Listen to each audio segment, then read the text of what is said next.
Have you ever felt like you're giving everything you have to someone, but it's still not enough? That's exactly where Mark found himself. He and Sarah had been married for 8 years. To him, it was a good marriage.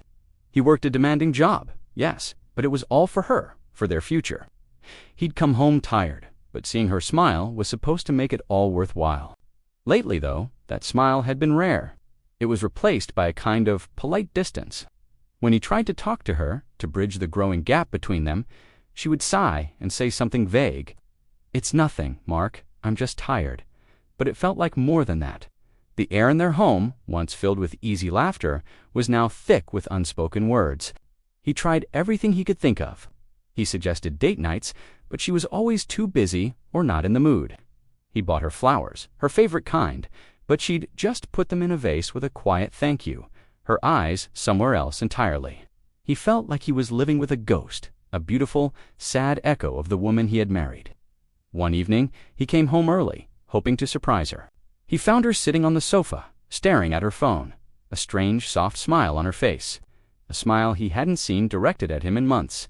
When she noticed him, the smile vanished, replaced by a flicker of something he couldn't quite name: panic, guilt. "You're home early," she said, her voice a little too bright. He walked over, trying to keep his own voice steady. "Yeah, I thought we could order in, maybe watch that movie you wanted to see." She shook her head.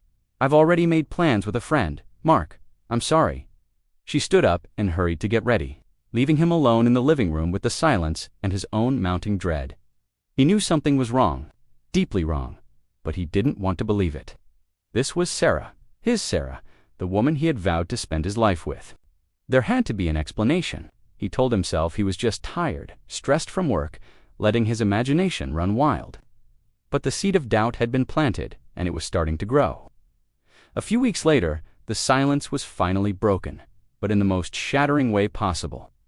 Mark was tidying up the study when he found a small, forgotten notebook tucked under a stack of magazines. It was Sarah's. He knew he shouldn't, but a force he couldn't control made him open it.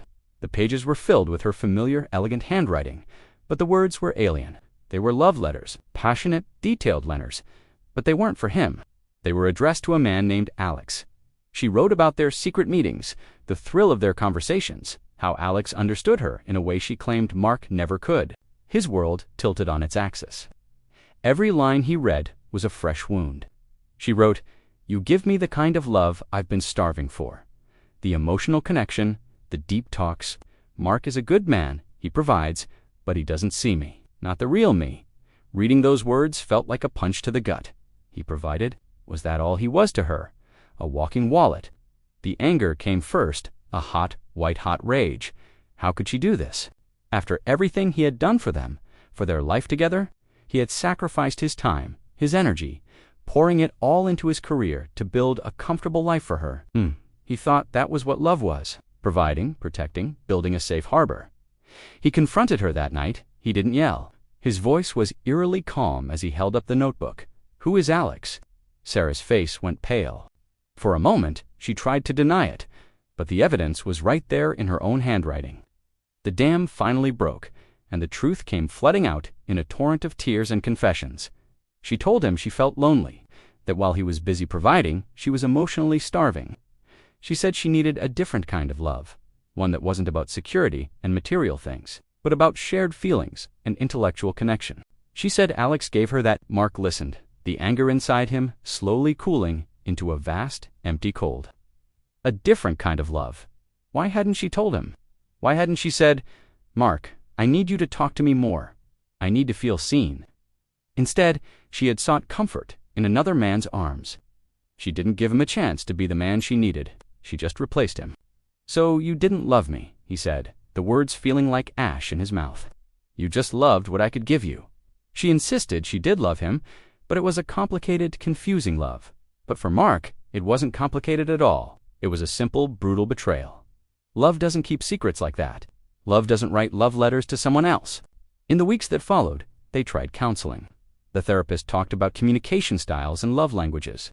Mark learned that his was acts of service, while Sarah's was quality time and words of affirmation.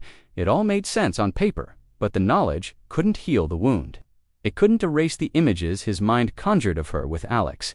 It couldn't silence the echo of her words. He doesn't see me. The trust was gone, shattered into a million tiny pieces.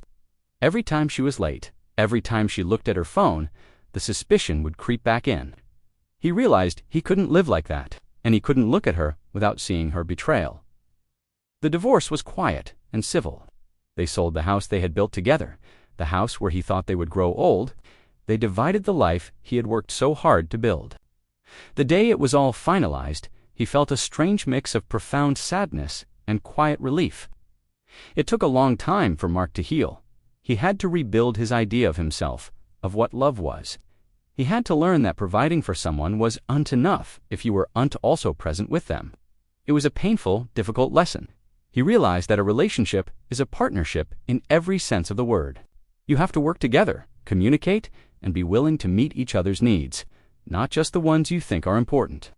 Sometimes, a relationship ends not with a bang, but with a quiet, heartbreaking realization that you were speaking to different languages of love all along. And sometimes, one person decides to learn a new language with someone else, instead of teaching the one they love how to understand them. Mark learned that the hardest way, if you're going through something similar, remember that your worth isn't defined by someone else's choices. Communication is key, but it takes two people willing to speak, and more importantly, to listen. If you're feeling lost or overwhelmed, talking to a professional can make a world of difference. Your healing is what matters most. Now, thank you for listening. Please subscribe for more stories that make you think